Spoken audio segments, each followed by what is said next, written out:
വറഹ്മത്തുള്ളാഹി വബറകാതുഹു. പ്രിയമുള്ളവരെ, നമ്മുടെ കേരളം ഒരു ആഘോഷത്തിലേക്ക് നീങ്ങിക്കൊണ്ടിരിക്കുകയാണ്.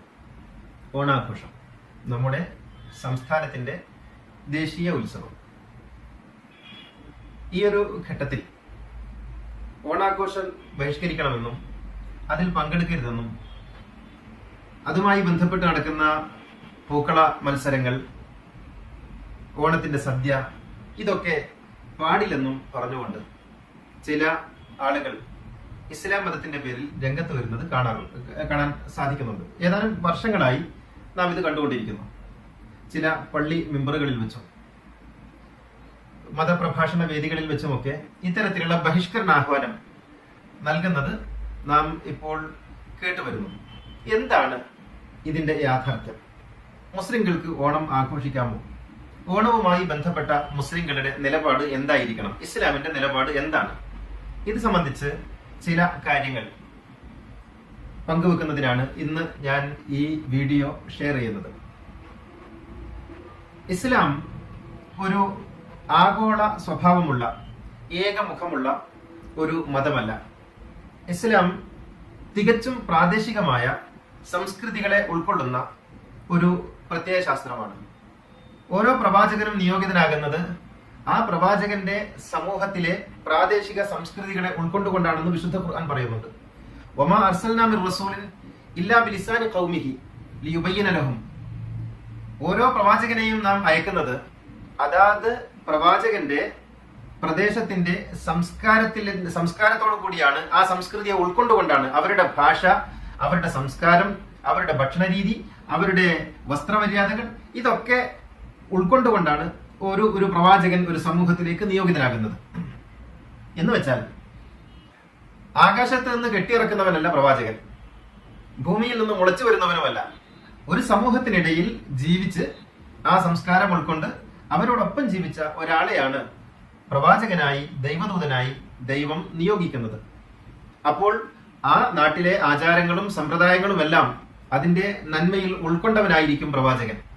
അല്ലാതെ എല്ലാറ്റിൽ നിന്നും വിട്ടുനിന്ന് ബഹിഷ്കരിച്ച് ഇതൊന്നും നമുക്ക് പാടില്ലെന്ന് പറഞ്ഞ് ഒരു പ്രത്യേകമായ വേഷത്തിലേക്കും പ്രത്യേകമായ ക്രമത്തിലേക്കും മാറിയ ഒരാളല്ല പ്രവാചകനായി നിയോഗിതനാകുന്നത്. ഈ ഒരൊറ്റ അടിസ്ഥാനത്തിൽ നിന്നുകൊണ്ട് ചിന്തിച്ചാൽ നമുക്ക് മനസ്സിലാക്കാൻ കഴിയും, ഏതൊരു നാട്ടിലും ആ നാട്ടിന്റെ ജനങ്ങളോടൊപ്പം, ആ നാട്ടിലെ ജനങ്ങളോടൊപ്പം, ആ നാട്ടിന്റെ സംസ്കാരത്തോടൊപ്പം, ആ നാട്ടിന്റെ രീതിശാസ്ത്രങ്ങളോടൊപ്പം നിലകൊണ്ടുകൊണ്ടാണ് ഒരു മുസ്ലിം ജീവിക്കേണ്ടത്. അല്ലാതെ അറേബ്യൻ വേഷം ധരിച്ച്, അറേബ്യൻ സംസ്കാരം ഉൾക്കൊണ്ട്, അറേബ്യൻ രീതിയിലൂടെ മറ്റൊരു നാട്ടിൽ ജീവിക്കുന്നവൻ തീർച്ചയായും ഇസ്ലാമിക സംസ്കൃതിയെക്കുറിച്ച് ഒന്നും അറിയാത്തവനാണ് എന്ന് പറയേണ്ടതായിട്ടുണ്ട്. ഇനി നമുക്ക് നമ്മുടെ കേരളത്തിലേക്ക് വരാം. കേരളത്തിൽ ധാരാളം ഉത്സവങ്ങളുണ്ട്. മതകീയമായ, തികച്ചും മതകീയമായ ഉത്സവങ്ങളുണ്ട്. കൃഷിയുമായി ബന്ധപ്പെട്ട ഉത്സവങ്ങളുണ്ട്. രാഷ്ട്രവുമായി ബന്ധപ്പെട്ട ആഘോഷങ്ങളും ഉത്സവങ്ങളുമുണ്ട്. ഇതിൽ തികച്ചും മതകീയമായ ആരാധനാ സ്വഭാവമുള്ള ഉത്സവങ്ങളെ നമുക്ക് പെട്ടെന്ന് മനസ്സിലാക്കാൻ കഴിയും. ഉദാഹരണം, ശ്രീകൃഷ്ണ ജയന്തി, നബിദിനാഘോഷം, അതുപോലെ ബലിപെരുന്നാൾ അല്ലെങ്കിൽ ചെറിയ പെരുന്നാൾ, ഗണേശോത്സവം. ഇങ്ങനെയുള്ള ആഘോഷങ്ങളൊക്കെ നമുക്കറിയാം, അത് ഒരു ആരാധനാമൂർത്തി അല്ലെങ്കിൽ ഒരു പ്രവാചകൻ, അതുമായി ബന്ധപ്പെട്ട് ആരാധനകളൊക്കെ ആയി നടക്കുന്ന ഉത്സവങ്ങളാണ്. അതേ സ്ഥാനത്ത് ഒരു നാട്ടിന്റെ ഉത്സവങ്ങളായി, ഒരു നാട്ടിന്റെ ആഘോഷമായി ഗവൺമെന്റ് പ്രഖ്യാപിച്ചിട്ടുള്ള, ഉൾക്കൊണ്ടിട്ടുള്ള, ഒരു സമൂഹം മുഴുവനും ഏറ്റെടുക്കുന്ന ഓണം പോലുള്ള ആഘോഷങ്ങളുമുണ്ട്. ഈ ആഘോഷങ്ങൾ കാർഷിക ഉത്സവങ്ങളായിട്ടാണ് യഥാർത്ഥത്തിൽ അറിയപ്പെടുന്നത്. അതിന്റെ പിന്നിലുള്ള ഐതിഹ്യങ്ങളും പുരാണങ്ങളും ഒക്കെ മറ്റൊരു വിഷയമാണ്. പക്ഷേ ഓണം നമ്മുടെ നാട്ടിന്റെ ദേശീയമായ ഉത്സവമാണ്. അത് എല്ലാവരും ഉൾക്കൊള്ളുകയും എല്ലാവരും ആഘോഷിക്കുകയും ചെയ്യുന്ന പതിവായിരുന്നു പണ്ടേ കേരളത്തിൽ ഉണ്ടായിരുന്നത്. പക്ഷേ ഈ അടുത്ത കാലത്തായി മത തീവ്രവാദത്തിന്റെ, മതകീയമായ ഒരു പ്രത്യേകമായ സ്വത്വം കാത്തുസൂക്ഷിക്കണമെന്ന ആത്യന്തികവാദത്തിന്റെ ഒക്കെ വക്താക്കൾ രംഗപ്രവേശനം ചെയ്തപ്പോൾ അവർ എല്ലാം ബഹിഷ്കരിക്കാൻ ആഹ്വാനം ചെയ്തുകൊണ്ടിരിക്കുകയാണ്. മുസ്ലിങ്ങളല്ലാത്ത ആളുകളോട് മിണ്ടരുത്, ചിരിക്കരുത്, അവർ കയറിയ ബസ്സിൽ കയറരുത്, അവർ പോകുന്ന വഴിക്ക് പോകരുത്, അവരുടെ ആഘോഷങ്ങളൊന്നും വരുത്, അവർ തരുന്ന ഭക്ഷണം കഴിക്കരുത്. ഇങ്ങനെ നിസ്സഹകരണവും വിട്ടുനിൽക്കലും പ്രഖ്യാപിച്ചുകൊണ്ട് മതത്തെ അടയാളപ്പെടുത്തുന്ന തീവ്ര ചിന്താഗതിക്കാർ രംഗത്ത് വന്നു. നിർഭാഗ്യവശാൽ ചില ആളുകളെങ്കിലും അത്തരം വാദങ്ങളിൽ കുടുങ്ങിപ്പോവുകയും അത് വലിയ മതം എന്ന നിലക്ക് പ്രചരിപ്പിക്കപ്പെടുകയും ചെയ്തുകൊണ്ടിരിക്കുന്നുണ്ട്.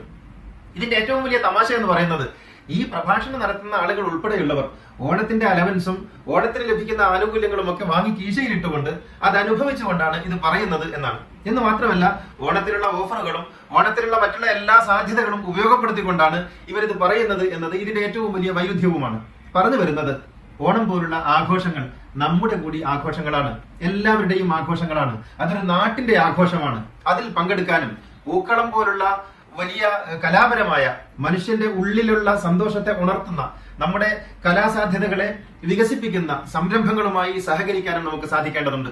നമ്മുടെ തൊട്ട അയൽപ്പക്കത്തുള്ള സഹോദരങ്ങൾ ഓണത്തിന് സദ്യ ഉണ്ടാക്കി നമ്മെ ക്ഷണിക്കുമ്പോൾ, അല്ലെങ്കിൽ അവരുണ്ടാക്കിയ സദ്യ നമുക്ക് കൊണ്ടുതരുമ്പോൾ, അവരുടെ പായസം നമ്മളുമായി പങ്കുവെക്കുമ്പോൾ മതത്തിന്റെ പേര് പറഞ്ഞ് അത് നിരാകരിക്കുന്നത് ദൈവാധികാരത്തിൽ കുറഞ്ഞ ഒന്നുമല്ല എന്ന് എന്റെ പ്രിയ സഹോദരങ്ങളെ ഓർമ്മപ്പെടുത്താൻ ഞാൻ ആഗ്രഹിക്കുകയാണ്. നോക്കൂ നിങ്ങൾ ഇസ്ലാമിലേക്ക്.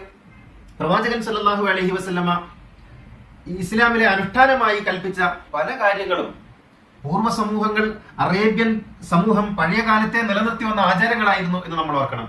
ഹജ്ജ് എന്ന് പറയുന്ന വളരെ പ്രധാനപ്പെട്ട കാര്യത്തിൽ ഇന്ന് നാം കാണുന്ന കഅബ പ്രദക്ഷിണം ചെയ്യുന്ന തവാഫ്, അതുപോലെ സഫാ മർവകൾക്കിടയിൽ നടക്കുന്ന സഅയ് തുടങ്ങിയ സംഗതികളൊക്കെയും മുഹമ്മദ് നബി കണ്ടെത്തിയതല്ല, മറിച്ച് അറേബ്യൻ സമൂഹം പണ്ടുകൊണ്ടേ ആചരിച്ചിരുന്നത് മുഹമ്മദ് നബി അംഗീകരിക്കുകയായിരുന്നു.